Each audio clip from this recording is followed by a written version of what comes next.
कार्यपत्रक 88 अपनी कल्पना से कहानी या कविता को आगे बढ़ाते हुए लिख पाओगे।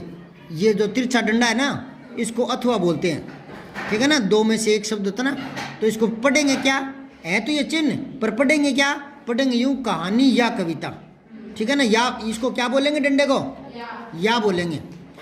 ऊपर लिख लो भले या, छोटा सा या लिख लो, ठीक है। आइए कहानी पूरी करते हैं। एक दिन एक सुंदर सी चिड़िया आकाश संदेश लेकर धरती की ओर आ रही थी। रास्ते में उसकी मुलाकात चिड़िया ने उससे कहा। जब चिड़िया धरती पर पहुंची तो उसने देखा, उसने आप वापस आकर आकाश से कहा, तो ये कहानी है। ऐसी कहानी पढ़ी हुई है क्या आपकी? भगवान के डाकी में तो नहीं है ये। कहानी को पूरा कैसे करोगे, दिमाग लगाओ थोड़ा सा। ये कहानी तो मेरी भी नहीं सुनी हुई, दिमाग लगाओ। एक दिन एक सुंदर सी चिड़िया आकाश का संदेश लेकर धरती की ओर आ रही थी। रास्ते में उसकी मुलाकात है। बाज तो ऊंचा होता है चिड़िया से, चिड़िया नीचे उड़ती है, बाज ऊंचा उड़ता है। उसकी मुलाकात किसी और से करेंगे। कौवे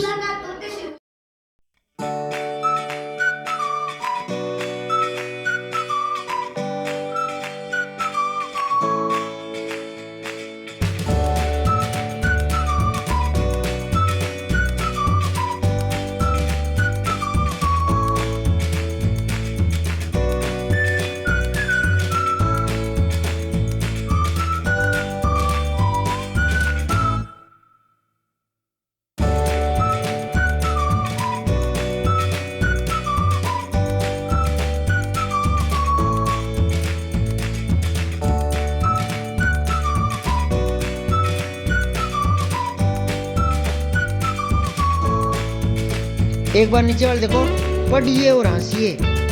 करण, अरे भाई आज तो गजब हो गया। तो वासु कह रहे क्या बात हुई आज, क्या हो गया? करण कह रहे मेरे कुत्ते ने डीजल पी लिया वहाँ बैठे, तभी से वह चक्कर लगा रहा है, गोल गोल घूम रहा है पूंछ पकड़कर, है ना। पता नहीं उसका क्या होगा। वासु कह रहा है चिंता मत करो, जब डीजल खत्म हो जाएगा तब अपने आप रुक जाएगा।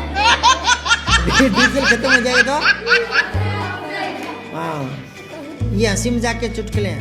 89 देखो, गद्यांश पद्यांश को पढ़कर समझ के साथ उत्तर दे पाएंगे। गांव के लोग बहुत खुश थे। एक चमत्कारी बाबा उनके गांव आए थे। बाबा के लिए विशेष रूप से व्यंजन तैयार कर गांव के लोग सुबह शाम मंदिर के पास इकट्ठा होते।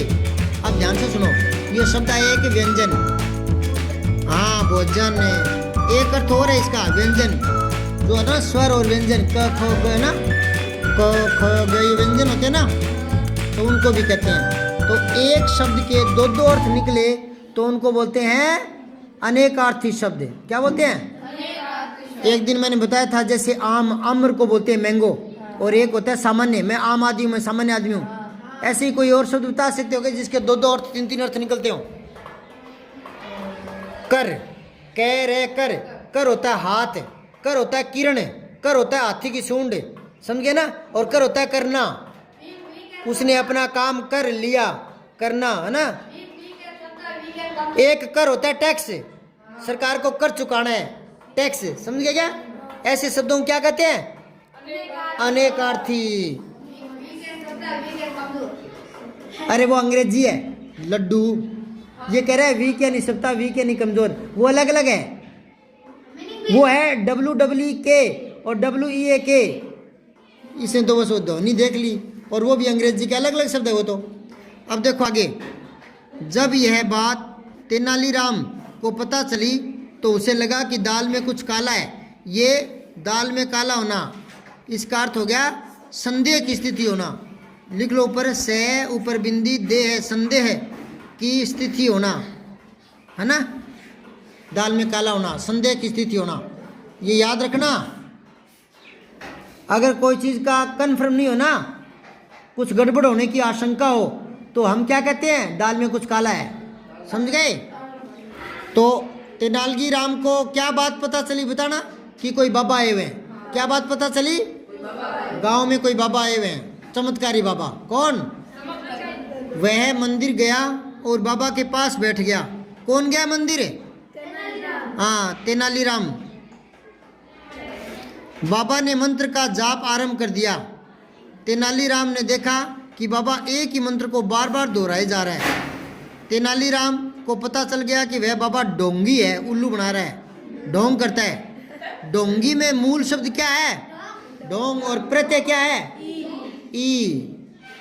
अचानक तेनालीराम आगे बढ़ा और उसने बाबा की दाढ़ी से एक बाल खींच लिया, दाढ़ी का बाल काट दिया। मुझे स्वर्ग की चाबी मिल गई। क्या बोला? हाँ, तेनालीराम चिल्लाया। सब चौंक गए। ये बाबा इतने महान हैं कि इनकी दाढ़ी का एक बाल ही मुझे हमेशा के लिए धन्य कर देगा।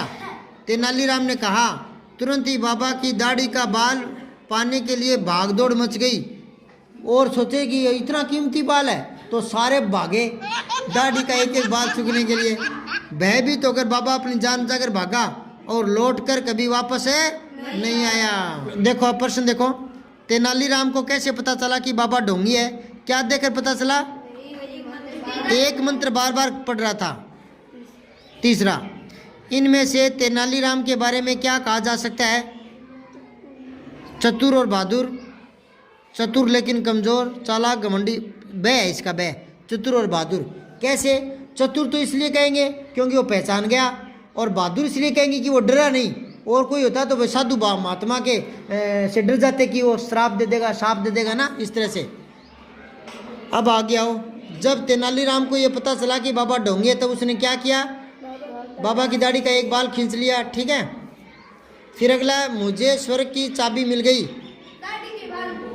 हाँ, तो दाढ़ी के बाल को। आप तेनालीराम की जगह होते तो बाबा को क्या सबक सिखाते? हम बाबा से कारण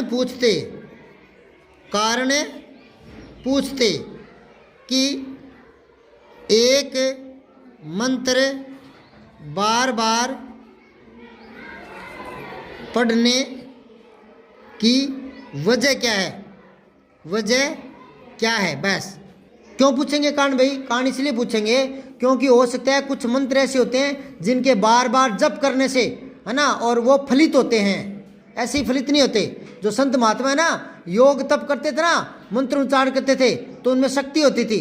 शुद्ध होना चाहिए, सही होना चाहिए, और वो नियमों में पाबंद होना चाहिए। फिर यूं ही बेतुके शब्दों से बार बार उल्टा सीधा बोलने से उनमें शक्ति नहीं आती। ये जो गायत्री मंत्र है ना, ये बहुत पावरफुल मंत्र है, लेकिन उसका उच्चारण बार बार जाप सही होना चाहिए, तब होता है इसका फलदायी। समझ गया क्या? हाँ, तो हम तो कारण पूछेंगे। हो सकता है कि उसके मंत्र में बार बार करने से कोई अच्छा लाभ फलित होता हो। नहीं समझे क्या? हाँ। अब कार्यपत्रक 90 देखो। विधा परिवर्तन कर सीख पाना। विधा तो समझ गए क्या? जैसे साहित्य की कई विधाएं होती है, कहानी, नाटक, उपन्यास, लेख, है ना, निबंध वगैरह, ये कविता वगैरह। तो ये कौन सी विधा है? कहानी है, लेख है, या कविता है? हाँ, कविता विधा में लिखा हुआ है। अब देखो, अभी न होगा मेरा अंत, अभी अभी तो आया है मेरे वन में मृदुल बसंत। अभी न होगा मेरा अंत, हरे हरे ये पात होता है पत्ते, डालियाँ कलियाँ कोमल गात। वैसे गात कहते हैं शरीर को, लेकिन पौधों का शरीर मतलब खुद पौधे ही, पेड़ का शरीर मतलब खुद पेड़ ही, है ना। तो उस नए नए पेड़ पर नए नए पत्ते आए हैं। मैं ही अपना स्वप्न मृदुल कर, मृदुल होता है मीठा, मधुर, स्वप्न होता है सपना, फेरूंगा निद्रित, निद्रा होता है नींद, और निद्रित मतलब नींद में डूबा हुआ ना। फेरूंगा निद्रित कलियों पर जगा कर प्रत्युष मनोहर। प्रत्युष होता है उषा काल, ठीक है ना।